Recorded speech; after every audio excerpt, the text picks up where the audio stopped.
हम पहले छोटी थी ना, तो हम बोलती थी, ज्ञान सुनाता था, तो हम बाबा को बोलती थी हम तो अभी छोटी है, बुढ़ी होंगी तब ज्ञान सुनेंगी। तो एक दिन कहता है हमको लिख के दियो, तो हम बुढ़ी होंगी, बीच में शरीर नहीं छोड़ेंगी, तो लिखेंगी कैसे, लिखेंगी नहीं। तो इतने में क्या हुआ, हमारी थोड़ी तबीयत नीचे ऊपर थी, तो बाबा सामने खड़ा था, तो हमको बाबा बाबा छोटा श्री कृष्ण दिखाई पड़ा। तो बाबा खड़ा है और हम बाबा को ऐसे पकड़ के गोद में लेके ऐसे प्यार करने लगी बाबा को। तो बाबा ने क्या किया, हमारी आंख बंद करके कहा, बेटी ये क्या कर रही हो, जागो, क्या कर रही हो। तो मैं ऐसे झटक गई, तो बाबा कहाँ, और मैं बेबी छोटी बाबा को गोद में लेके ऐसे प्यार कर रही थी, छोटा श्री कृष्ण देख रही थी। तो फिर बाबा ने ऐसे जगा दिया, और वो समय सेकंड था जब हमारी बुद्धि चेंज हो गई। उसी टाइम से हम ज्ञान में अच्छी तरह से चलने लगी और बाबा के साथ रहने लगी। कभी कभी ऐसे होता है, जो अव्यक्त बाबा ऐसे दृष्टि देते देते कभी कभी ऐसे करते हैं, तो मैं बाबा को हाथ देती हूँ, तो बाबा को हाथ मिलाने से बाबा को, इस बार ऐसा हुआ, हाथ मिलाने से बाबा ने ऐसे प्यार किया, तो एकदम ऐसे लगा जैसे हम बाबा से प्रैक्टिकल लौकिक से मिल रही हूँ, दोनों से, ऐसा अनुभव हुआ। हाँ, ब्रह्मा बाबा में ये था, तो ज्ञान के पहले भी हमको ऐसा अनुभव है। तो कुछ भी हम करते थे, बाबा को बहुत तंग करते थे, हीरे बीरे गिरा देते थे, क्या क्या, लेकिन कभी भी बाबा ने गुस्सा किया हो या चमाट लगाई हो, हम बहुत जब डिस्टर्ब करते थे ना, तो हीरे वीरे गिरा देते थे, तो ऐसे प्यार करके कहता था, बच्ची जाओ जाओ ऊपर जाओ, स्कूल में जाना है, बाबा को देखो काम करने दो। कभी गुस्सा करके हम लोगों को डांटा पीटा नहीं, प्यार, जिंदगी भर प्यार लिया। इसलिए बाबा में शिव बाबा आ गया, प्रेम का सागर था वो। पहले हमको पंजाब में भेजा, अमृतसर। पहले थोड़ा बाबा को छोड़ने से दिल दुम दुम करने लगी पहले जाने समय, लेकिन फिर जब वहाँ गई तो बाबा ने बहुत प्यार से कहा, बच्ची अमृतसर पंजाब है, पंजाब के शेरों को जगा के और वहाँ सेंटर खोलना। तो सच बच वहाँ जाके इतनी अच्छी सेवा हुई, जो बात मत पूछो। सेंटर खुले, रहने लगे, मेरे ख्याल में 3 साल के करीब रही वहाँ पंजाब में। फिर वहाँ से बाबा ने हमको फिर भेजा पटना में, बिहार में। फिर बिहार की सेवा किया अच्छी तरह से, वहाँ भी मकान बहुत अच्छे मिले, सेवा बहुत अच्छी हुई। फिर 3 साल शायद वहाँ भी रही। 3 साल के बाद फिर एक बार बाबा ने हंस के कहा, बच्ची बॉम्बे वाले तुमको याद करते हैं, तो तुम तो जानते हो, जहाँ सेवा करो उनको थोड़ा ममता तो रहती है, छोड़ते नहीं थे, लेकिन हमने कहा हम चक्कर लगा के आती है। फिर हम चली गई बॉम्बे। तो फिर बॉम्बे में सेंटर खुलते गए, बहुत अच्छे बड़े सेंटर खुलते गए, और हम वहाँ सेवा में लगी रही। ये रमेश वगैरह सब हमारे टाइम के निकले हुए हैं। फिर बॉम्बे में भी 3-4 साल बॉम्बे में रही, 3 साल। थे बाबा हमेशा कहता था, बच्ची सेवा है मेवा, सेवा करो तो अनेक आत्माओं का कल्याण करेंगी, तो तुम्हारे लिए अच्छा रहेगा, विश्व महारानी बन जाएंगी। ये वरदान मिलता था बाबा का। बॉम्बे में भी 3-4 साल रही। वहाँ भी सेंटर खुलते गए, सेवा होती गई, और वहाँ से फिर एक बार ट्रांसफ़र होके फिर कलकत्ता आ गई। बाबा की ओल्ड गोल्ड गद्दी पर जन्म स्थान है वो। फिर अभी कलकत्ता में रहती हूँ। ऐसा था, बाबा शुरू से ही हमको ज्ञान देता था ना, निर्मोही बनो, निर्मोही राजा बनो, किसी में मोह नहीं रखना है।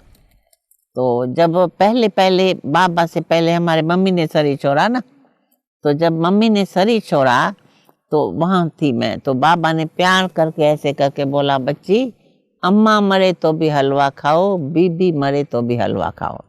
यानी मेरी अम्मा थी माँ, और बाबा की बीबी थी। हलवा खाओ, रोना नहीं है, रोना माना खोना, कभी भी रोना नहीं, सुना। तो बाबा ने रोने नहीं दिया, और हमेशा के लिए बोला, रोना कभी नहीं है, रोती है विधवा, तुम सदा सुहागर हो, जब तक जीती रहेंगी सुहागर रहेंगी, कभी भी तुम किसी भी कारण से रोना नहीं। तो सच में बाबा व्यक्त हुए, मम्मी जो भी रोया नहीं। साइलेंस। पिकेटिंग वगैरह होती थी ना, जब भी बहुत वुमेन लीग पर पिकेटिंग, तो मेरे को जहाँ तक अनुभव है, बहुत करके बाबा हमको भेजता था वीआईपी के पास, जाओ बच्ची उसको समझाओ।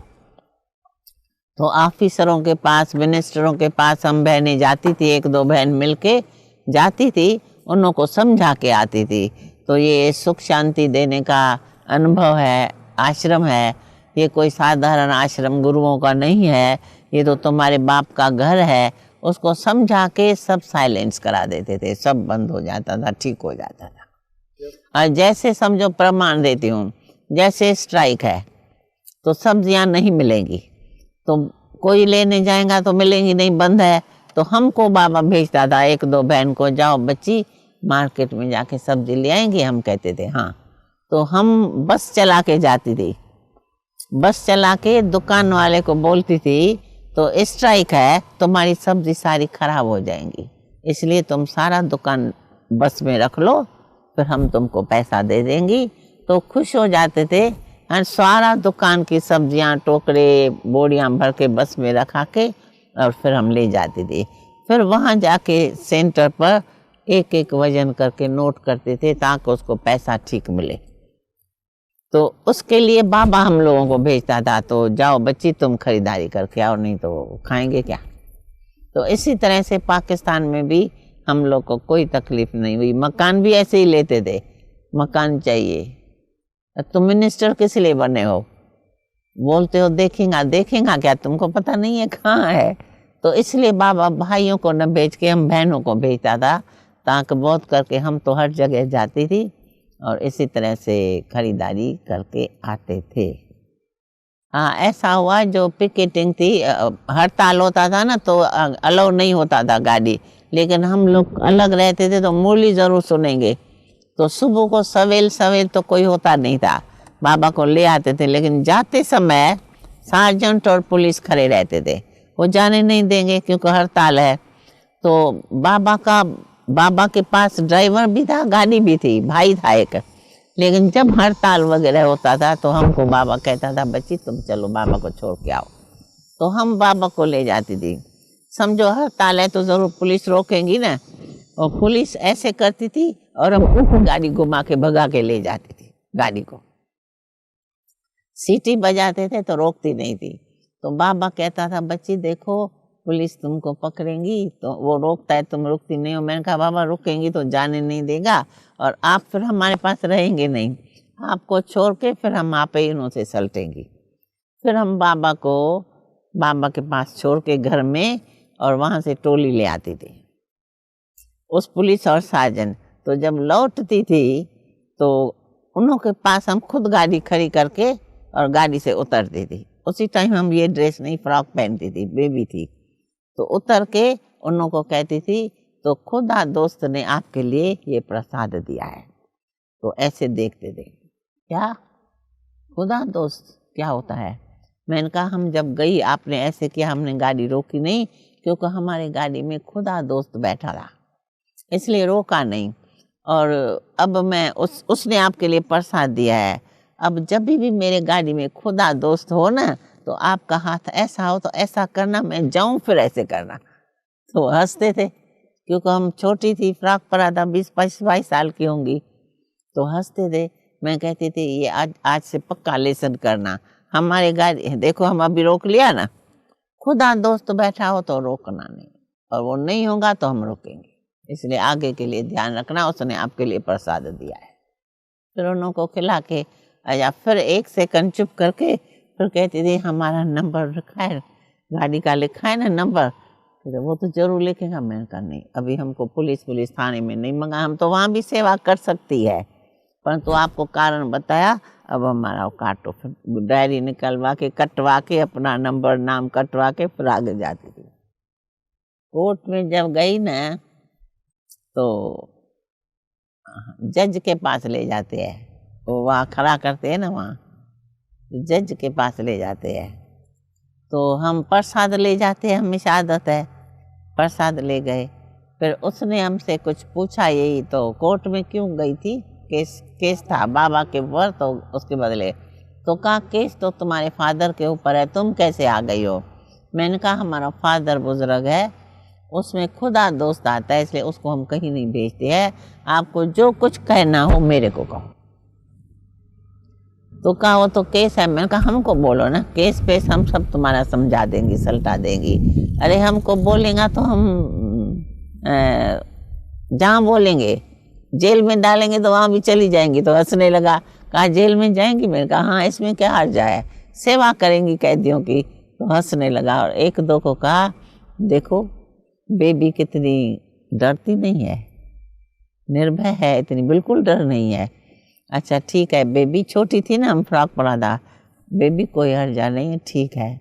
अच्छा अभी भले जाओ। मैंने कहा नहीं जाएंगी नहीं, पहले तुम डायरी निकालो, हमारे नाम काटो, मेरे फादर का नाम काटो, तब मैं जाऊंगी, नहीं तो मैं भी आपके पास बैठी हूँ। तो एक दो को देख के कहता है ये बहुत जिद्दी बेबी है। अच्छा तुम काट लेंगे। मैंने कहा ना, निकालो डायरी निकालो। फिर उसे निकलवा के और नाम कटवा के केस को ख़त्म करके फिर हम गए वापस।